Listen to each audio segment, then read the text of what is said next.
actually waiting to hear you up on Capitol Hill. A partnership that is among the most consequential in the world, that is stronger, closer, and more dynamic than any time in history. Mr. Prime Minister, we've met many times over the past few years, most recently in Hiroshima at the G7 summit, and each time I was struck by our ability to find new areas of cooperation. Together, we're unlocking the shared future of what I believe to be unlimited potential.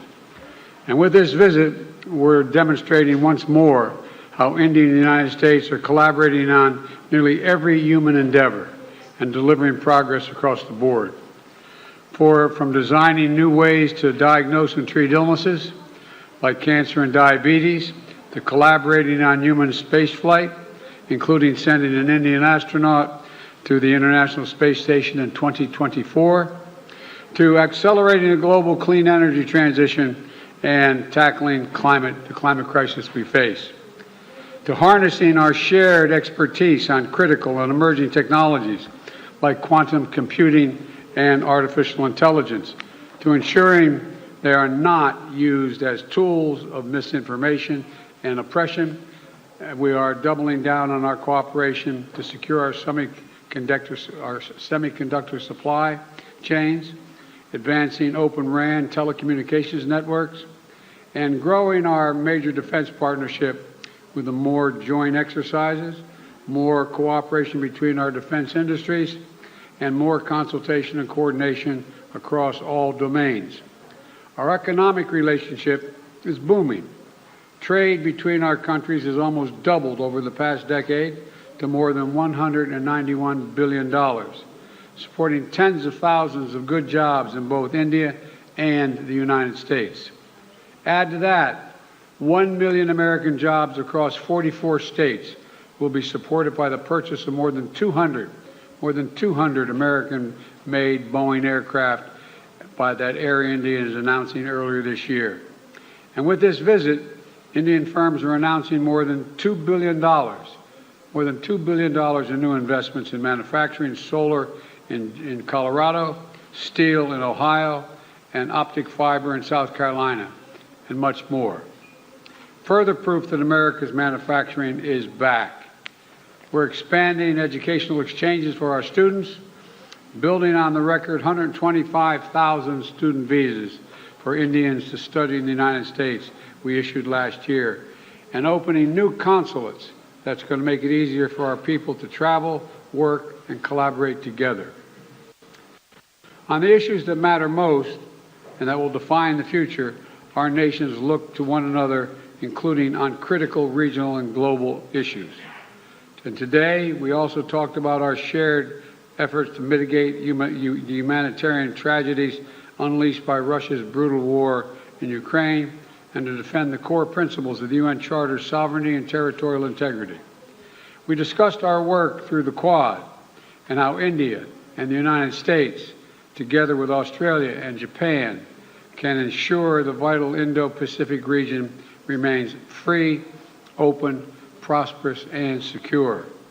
Through our new I2U2 grouping with Israel and the UAE, we're building regional connections to the Middle East and spurring science-based solutions to global challenges like food security and clean energy.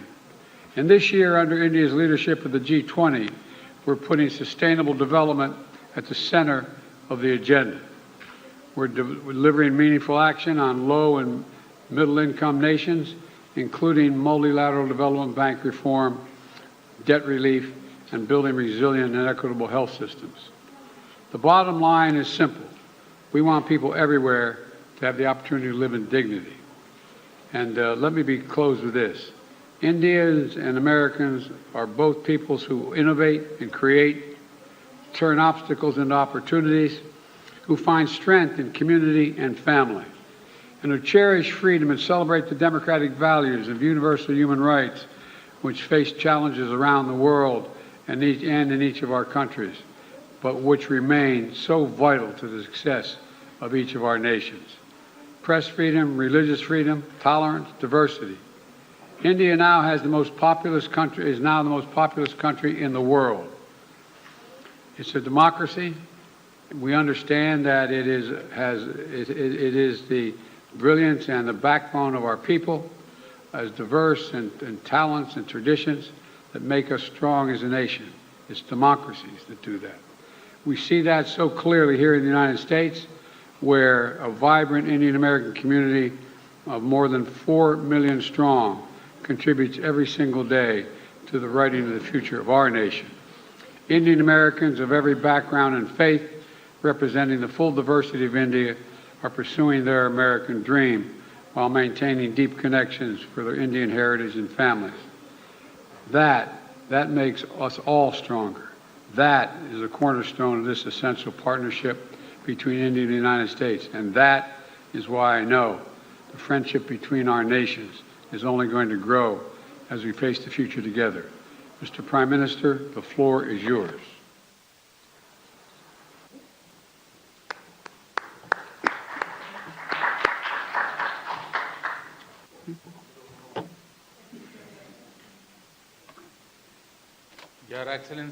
Your Excellency, President Biden, दोनों देशों के delegates of both countries, media के साथियों, friends from the media, नमस्कार। Namaskar.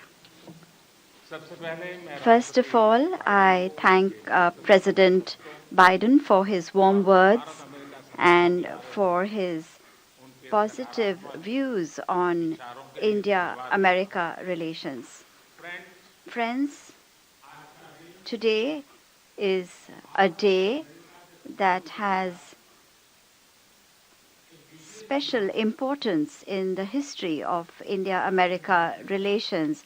Our discussions today and the important decisions we have taken have added a new chapter to our comprehensive and a global strategic partnership. They have given it a new direction and a new energy. Friends, a trade and investment partnership between India and America is important not only for our two countries, but for the global economy as well. Today, America is India's biggest trade partner. We have decided to resolve long pending trade-related issues and make a new beginning.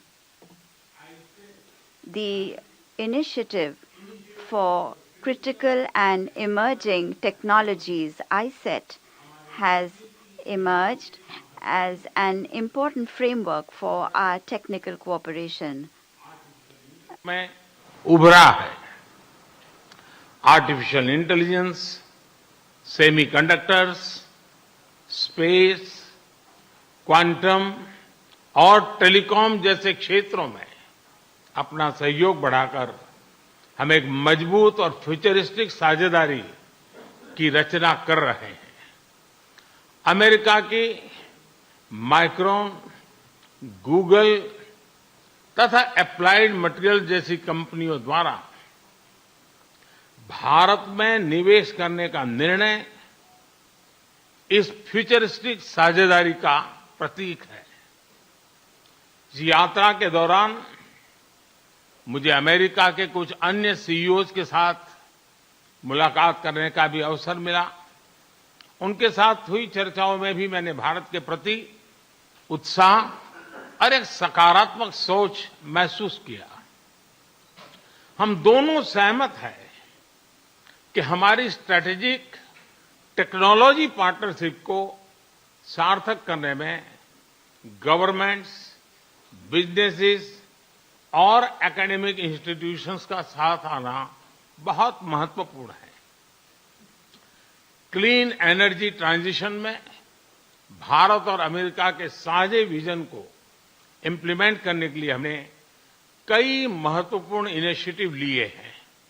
इसमें green hydrogen, wind energy, battery storage, carbon capture जैसे क्षेत्र शामिल है।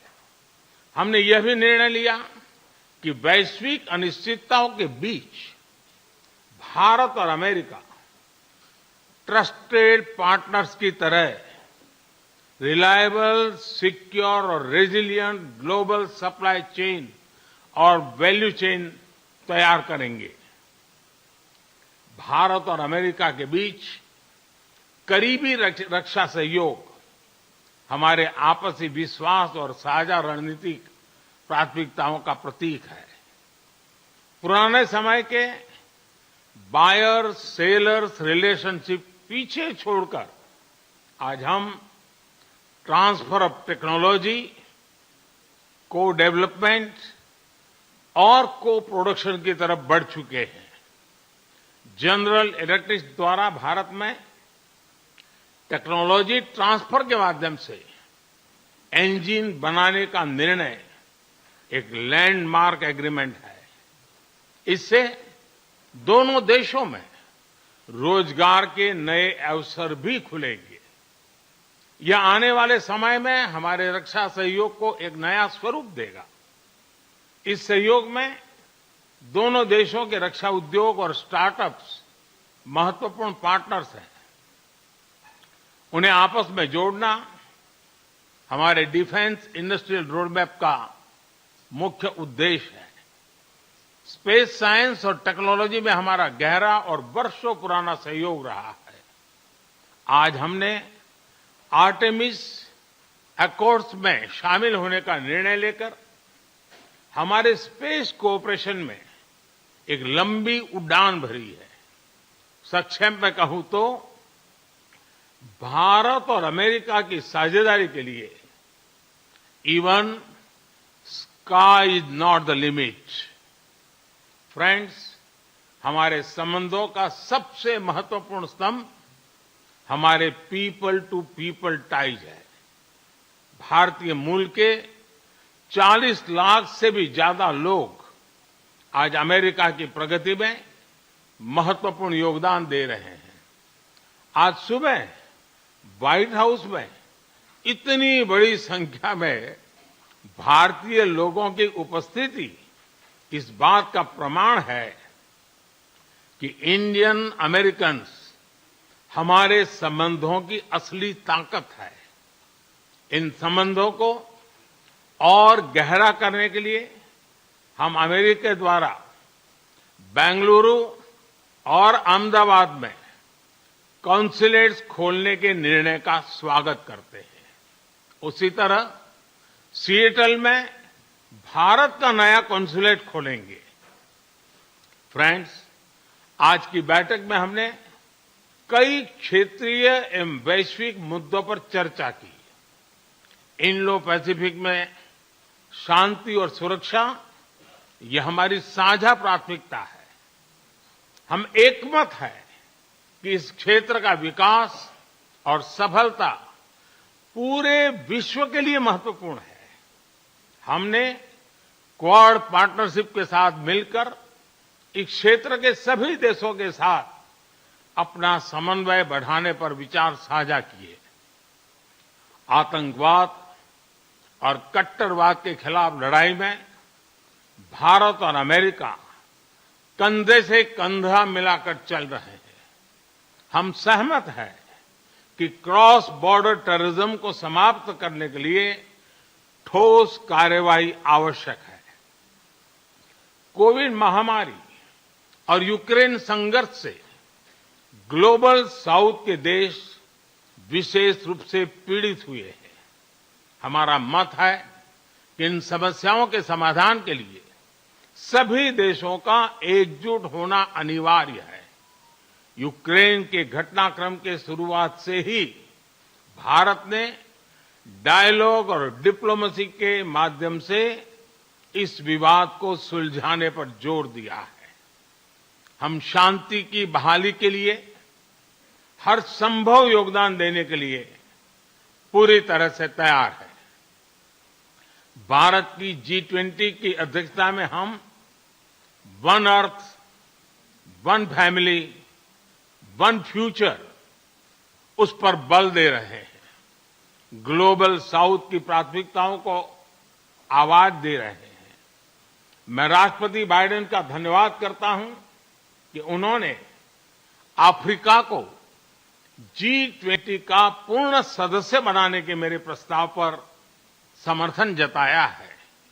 Friends, हमारे सभी साझे प्रयासों का मूल मंत्र है लोकतंत्र और लोकतांत्रिक मूल्यों तथा व्यवस्थाओं को सशक्त करना। विश्व के दो सबसे बड़े लोकतंत्र भारत और अमेरिका मिलकर विश्व शांति, स्थिरता, समृद्धि में महत्वपूर्ण सहयोग दे सकते हैं। मुझे विश्वास है कि इन मूल्यों के आधार पर हम दोनों देशों के लोगों की ही नहीं बल्कि पूरे विश्व की अपेक्षाओं और आकांक्षाओं को पूरा कर सकेंगे। राष्ट्रपति बाइडेन, आज की उपयोगी चर्चा के लिए मैं आपका बहुत बहुत धन्यवाद करता हूं। इस वर्ष G20 समिट के दौरान आपका भारत में स्वागत करने के लिए भारत और मैं स्वयं भी बहुत ही उत्सुक है। और जैसा राष्ट्रपति जी ने कहा, हम लोगों को मुझे जाना है बाद में कांग्रेस को एड्रेस करने के लिए, और इसलिए ज्यादा अधिक समय न लेते हुए मैं मेरी बात को विराम देता हूं। मैं फिर एक बार राष्ट्रपति का बहुत बहुत धन्यवाद करता हूं।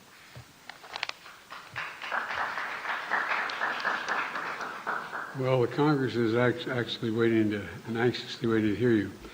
I'm told there are two questioners, Sabrina from the Wall Street Journal and Kumar from the Trust of India. And Sabrina, you first.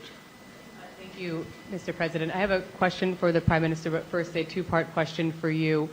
Your comments at a fundraiser this week appear to be the first time in recent memory that a sitting U.S. president has called a Chinese leader a dictator.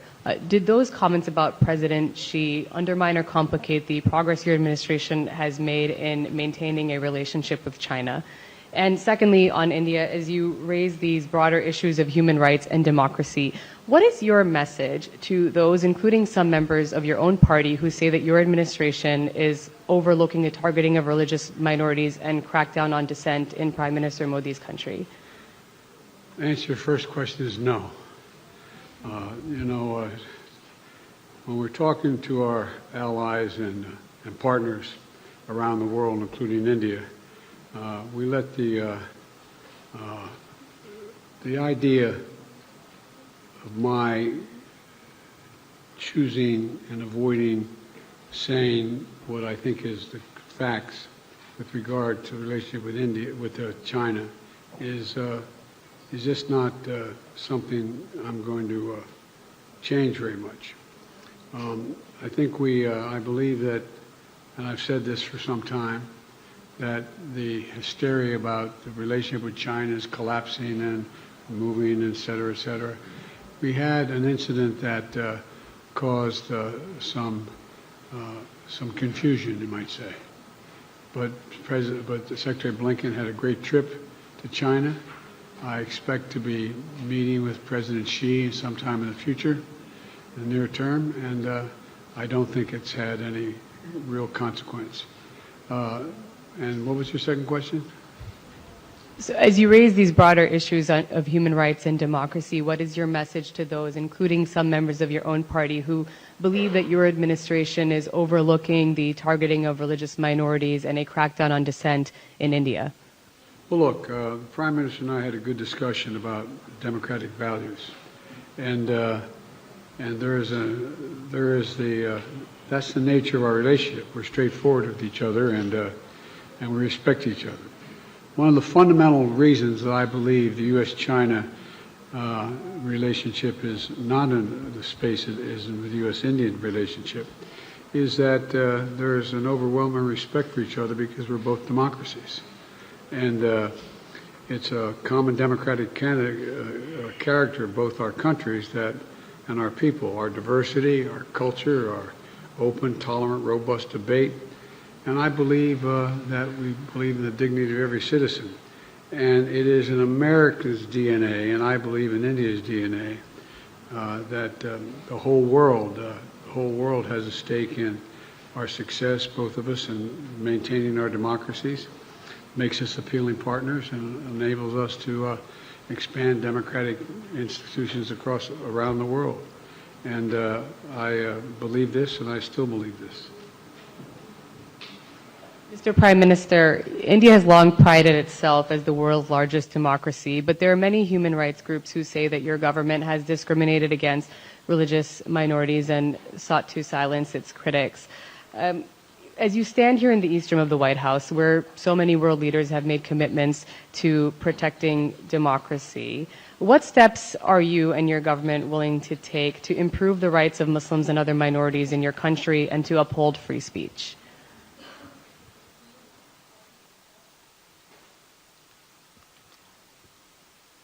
मुझे आश्चर्य हो रहा है कि आप कह रहे हैं कि लोग कहते हैं नहीं, भारत डेमोक्रेसी है। और जैसा राष्ट्रपति बाइडेन ने कहा, भारत और अमेरिका दोनों के डीएनए में लोकतंत्र है। लोकतंत्र हमारा स्पिरिट है, लोकतंत्र हमारी रगों में है, लोकतंत्र को हम जीते हैं और हमारे पूर्वजों ने उसको शब्दों में ढाला है संविधान के रूप में। और हमारी सरकार लोकतंत्र के मूलभूत मूल्यों को आधार लेकर के बने हुए संविधान के आधार पर चलती है। और हमारा संविधान और हमारी सरकार, और हमने सिद्ध किया है डेमोक्रेसी कैन डिलीवर। और जब मैं डिलीवर कहता हूं तब कास्ट, क्रीड, रिलीजन, जेंडर, किसी भी भेदभाव को वहां जगह नहीं होती है। और जब हम लोकतंत्र की बात करते हैं तब अगर ह्यूमन वैल्यूज नहीं है, ह्यूमैनिटी नहीं है, ह्यूमन राइट्स नहीं है, फिर तो वो डेमोक्रेसी है ही नहीं। और इसलिए जब आप डेमोक्रेसी कहते हैं, जब डेमोक्रेसी को स्वीकार करते हैं और जब हम डेमोक्रेसी को लेकर के जीते हैं, तब डिस्क्रिमिनेशन का कोई सवाल ही नहीं उठता है। और इसलिए भारत सबका साथ, सबका विकास, सबका विश्वास, सबका प्रयास, उन मूलभूत सिद्धांतों को लेकर के, और इसलिए हम चलते हैं। भारत में सरकार के जो बेनिफिट्स हैं वो एक्सेस टू ऑल है, जो भी उसके हकदार हैं उन सबको मिलते हैं। इसलिए भारत के लोकतांत्रिक मूल्यों में कोई भेदभाव नहीं है, न धर्म के आधार पर, न जाति के आधार पर, न उम्र के आधार पर, न भूभाग के आधार पर।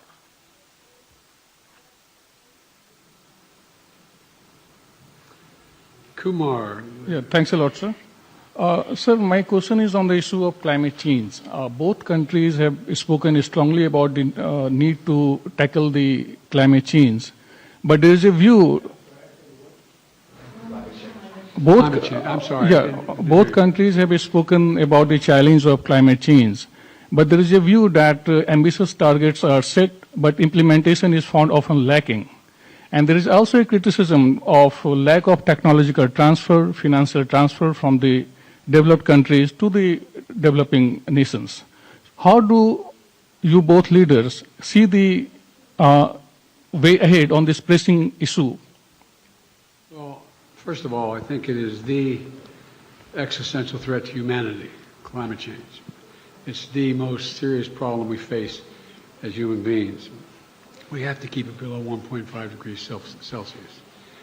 We've made enormous progress here in the United States on dealing with this issue by doing three things.